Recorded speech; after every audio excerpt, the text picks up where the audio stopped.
নমস্কার, ক্যালকাটা ডায়ালগস থেকে মনোজ দাস বলছি।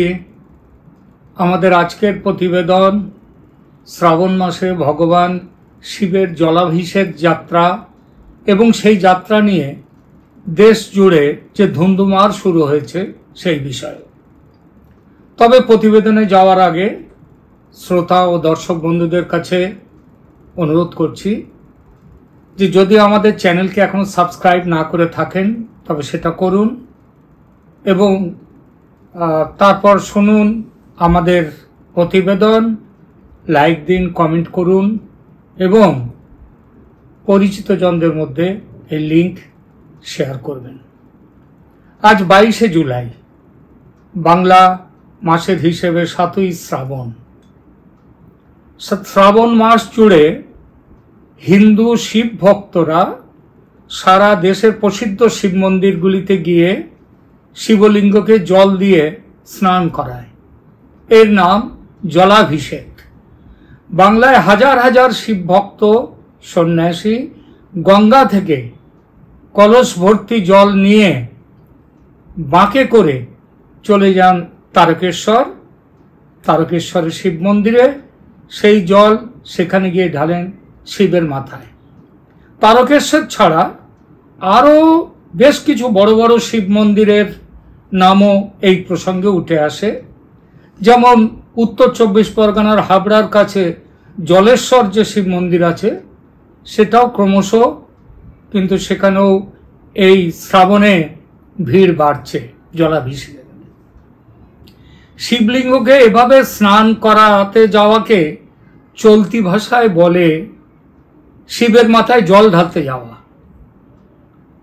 যারা যায় তাদের যেহেতু গেরুয়া পোশাক তাই সন্ন্যাসী বলা হয় তাদের। হিন্দি বলে এদের নাম কাঁওয়ারি। আর এভাবে জল নিয়ে যাওয়াকে বলে কাঁওর যাত্রা। বাঁশের তৈরি বাঁকের দুই মাথায় দুদিকে দুটো কলস ভাঁড় সেটা বসিয়ে সেখানে তারপরে গঙ্গা থেকে বা কাছাকাছি যে পবিত্র উৎসের যে সমস্ত নদী আছে সেখান থেকে জল নিয়ে তারা কাছের এবং দূরের বিখ্যাত মন্দিরে গিয়ে শিব মন্দিরে গিয়ে শিবের মাথায় সেই জল ঢালে। এই ভাঁড় বা পাত্রটার নাম হলো কাঁওর। কাঁওর যাত্রা হিন্দু ধর্মগ্রন্থ পুরাণে উল্লেখ আছে এই যাত্রার। সেখানে বলা হয়েছে সমুদ্র মন্থনের পর যখন বিষ ওঠে, ভয়ঙ্কর গরল যখন ওঠে, সেই গরল তার প্রভাবে স্বর্গ মর্ত্য পাতাল ত্রিভুবন ধ্বংস হয়ে যাবে, কোনো প্রাণী বাঁচবে না। এই জন্যে শিব, ভগবান শিব সেই বিষ পান করে নেন। এই বিষ পান করার পর সেই বিষ তার গলার এখান থাকে, যার জন্য তাকে বলা হয় নীলকণ্ঠ। কিন্তু সেই বিষের প্রভাবে তার ভয়ানক যে পরিণাম, এই ভয়ানক পরিণাম তার শরীরে শিবের আস্তে আস্তে তার প্রভাব দেখা যায়। শিব কিন্তু কষ্ট পাচ্ছিলেন। ত্রেতা যুগে শিবের পরম ভক্ত রাবণ রাজা রাবণ তিনি করলেন কি, কাঁওড়ে ভরে পবিত্র গঙ্গার জল এনে রামেশ্বর জ্যোতির্লিঙ্গে জলাভিষেক করলেন। কোথায়? রামেশ্বর জ্যোতির্লিঙ্গে। এবং ভগবান শিব তারপর সেই বিষের প্রভাব থেকে মুক্তি লাভ করেন। পুরাণের এই কাহিনী থেকে কাঁওর যাত্রা করে মন্দিরে গিয়ে শিবের মাথায় জল ঢালা বা জলাভিষেকের উৎপত্তি। শ্রাবণ মাসের প্রথম সোমবার আজ, সোমবার শিবের জন্মবার, তাই আজ থেকে কাঁওর যাত্রা শুরু। উত্তরপ্রদেশের মুজফ্ফরনগর সহ বেশ কিছু জায়গার উপর দিয়ে কাঁওর যাত্রীরা তাদের কাঁওর নিয়ে যায়, নিয়ে হরিদ্বারে যায় জল অভিষেকের জন্যে। প্রসঙ্গত আমরা হরিদ্বার বললেও জায়গাটার নাম কিন্তু আসলে হরিদ্বার নয়, এটা আমাদের আমি দেখেছি একমাত্র বাঙালিরাই এটা বলেন হরিদ্বার। আসলে তার নাম হচ্ছে হরদোয়ার। হরদোয়ার হরদোয়ার অর্থাৎ ভগবান শিবের ধাম। বহু দূর থেকে হেঁটে আসার সময় তীর্থযাত্রীরা স্বাভাবিকভাবে শ্রান্ত হয়, ক্ষুধার্ত হয়, ক্লান্ত হয়। সেই জন্যে পুরো পথ জুড়ে প্রচুর হোটেল, ধাবা, জলপান গৃহ এগুলো আছে। তাদের নামগুলো সব শুদ্ধ বৈষ্ণব ভোজনালয়, বৈষ্ণোদেবী ভোজনালয়, আমাদের হিন্দু ঠাকুর দেবতার নামে নাম, এমন সমস্ত নাম। কিন্তু গত বেশ কিছু বছর ধরে এইসব ভোজনালয়গুলির বিরুদ্ধে একটা অভিযোগ উঠছে সন্ন্যাসীদের জন্য তৈরি করা খাবারে নানা রকমের অনাচার করা হয়। অনাচারের করে সেগুলোকে অপবিত্র করা হয়ে যায়। কোথাও পেঁয়াজ রসুন দিয়ে তড়কা দেওয়ার অভিযোগ উঠেছে, তো কোথাও আবার খাবারের স্বাদ আনবার জন্যে তার মধ্যে মাংসের ঝোলটোল পর্যন্ত মিশিয়ে দেওয়ার এই অভিযোগও উঠেছে। এমনটা করার কারণ বেশিরভাগ হোটেলের মালিক তারা হলেন মুসলমান। কাউড়িয়া বা তীর্থযাত্রীরা এই অভিযোগও করেছে যে বহু হোটেল মালিক রান্নার সময় রান্নার মধ্যে, খাবারের মধ্যে থুতু দিয়ে দেন। থুতু দিয়ে নাকি তারা রান্না শুরু করেন। এটা নাকি তাদের ধর্মীয় রীতি।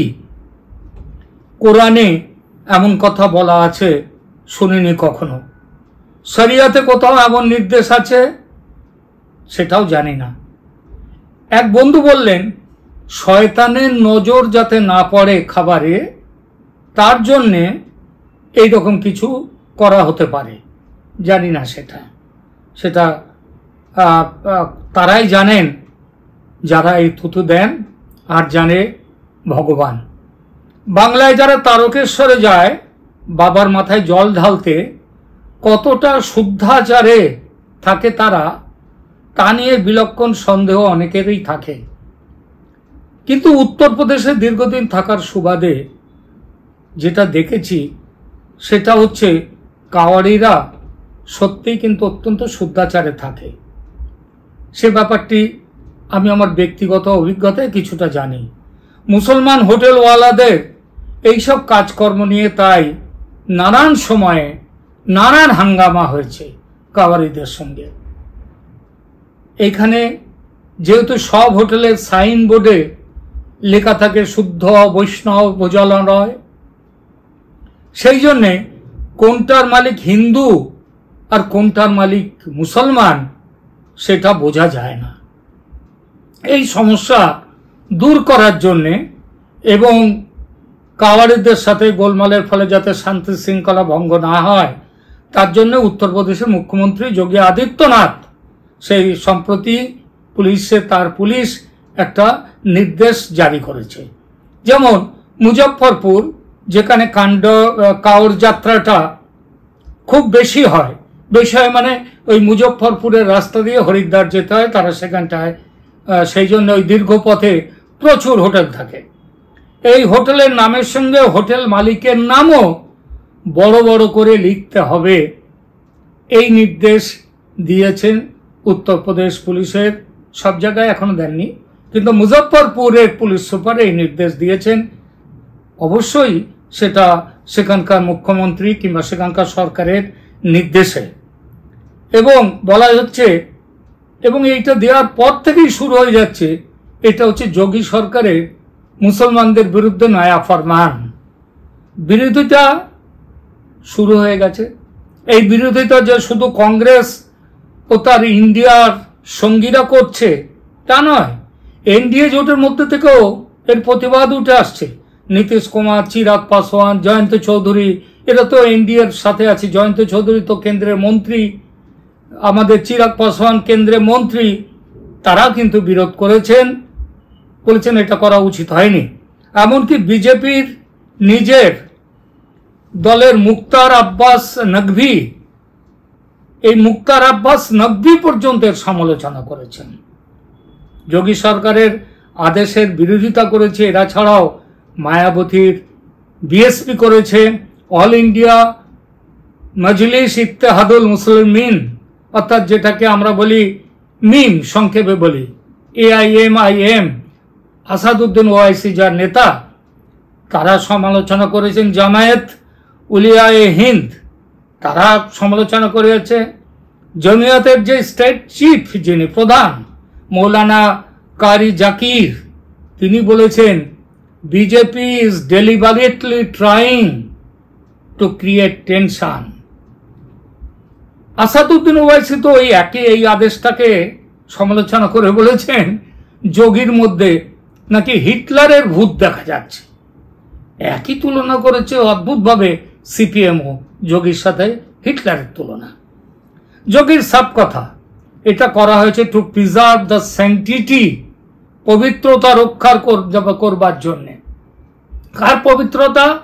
কানওয়ারের যে কাঁওয়ার যে তীর্থযাত্রী তাদের জন্য। তার আরো কথা, এটা তার তৈরি আইন নয়, আইনটা পুরনো। 2006 সালে মনমোহন সিং সরকার এই আইন তৈরি করেছিলেন। তার নাম ছিল food safety and standards act 2006, এবং এই আইন নোটিফাই করে নির্দেশ জারি করেছিল মুলায়ম সিং এবং মায়াবতীর সরকার তাদের মুখ্যমন্ত্রীত্বের সময়। আমার সাফ কথা, শুদ্ধতার সঙ্গে খাদ্য গ্রহণ করার জন্য যথোচিত ব্যবস্থা নেওয়ার দাবি মানুষ করলে সরকার কেন ব্যবস্থা নেবে না? সরকার তো মানুষের কথা শুনবে, আর সব মানুষ এক কথা বলে না। কিন্তু যে মানুষরা বলবে, দাবি করবে, তাদের এই কথা বলতে শুনতে অসুবিধা কি আছে? যেসব সেকুলার এর পেছনে হিন্দুত্বের বাড়াবাড়ির ভূত দেখতে পাচ্ছেন, তারা কি জবাব দেবেন? খাদ্যদ্রব্যের প্যাকেটের ওপর কেন হালাল সার্টিফাইড লেখা থাকবে? কেন হজযাত্রীরা হালাল সার্টিফাইড খাবার ছাড়া অন্য খাবার খান না? ইউপি সরকারের, তো উত্তরপ্রদেশ সরকারের এই আদেশ বাতিলের দাবি নিয়ে একদিন আগে সুপ্রিম কোর্টে গেছে এই আদেশের বিরোধীরা, এবং যাওয়ার সঙ্গে সঙ্গে শুনানির দিন ঠিক হয়ে গেছে, ঠিক করে দিয়েছে আদালত। আজ হবে তার শুনানি। আজ বিশেষ একটি শ্রেণী এবং সেই শ্রেণীর সমর্থকদের স্বার্থ রক্ষায় সুপ্রিম কোর্ট কখনো দেরি করে না। এ ব্যাপারে তাদের কখনো শুনানির জন্য সময়ের অভাব হয় না। এই প্রতিবেদন রেকর্ড করছি আর অপেক্ষা করছি কখন আসবে সুপ্রিম কোর্টের নির্দেশ বা আদেশ। ওদিকে উত্তরপ্রদেশের মুজফ্ফরনগর ও অন্যান্য জায়গা থেকে যা খবর পাচ্ছি, কাঁওড় যাত্রা শুরু হয়ে গেছে আজ ভোরবেলা থেকে।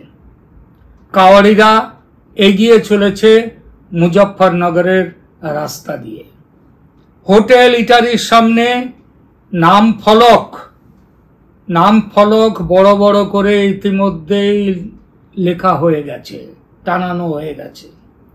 হোটেল মালিকদের নাম সেখানে লেখা আছে।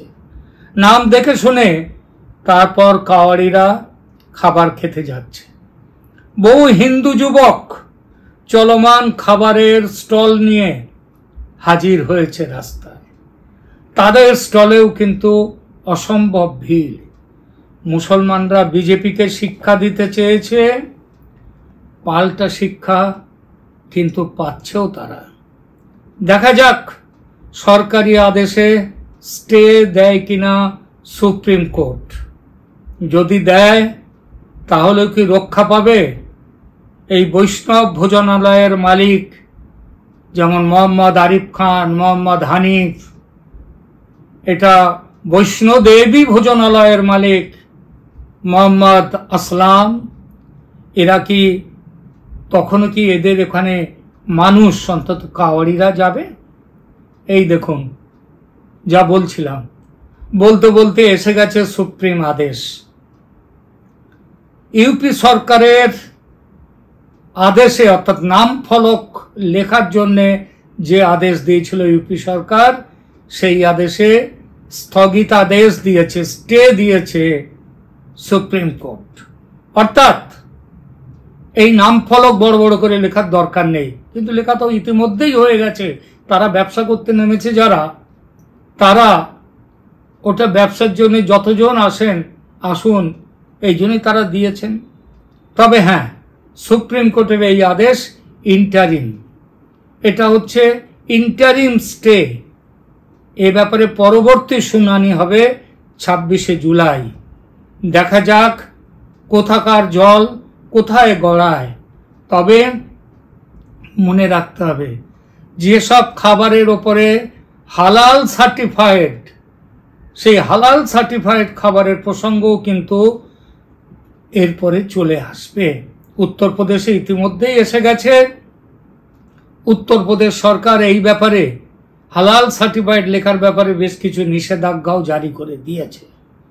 এখন দেখা যাক শেষ পর্যন্ত উত্তরপ্রদেশ সরকারের বর্তমান আদেশ। হ্যাঁ, একটা কথা বলতে ভুলে গেছি, সেটা হচ্ছে উত্তরপ্রদেশ সরকার এই যে আদেশটা দিয়েছিল বড় বড় করে নাম লিখতে হবে, এটা কিন্তু এই মুজফ্ফরনগরের বিশেষ কিছু অঞ্চলে যেখান দিয়ে কাওয়ারিরা যায়, আর এগুলো কিন্তু সারা বছর এই নামগুলো লিখে রাখার কথাও বলা হয়নি।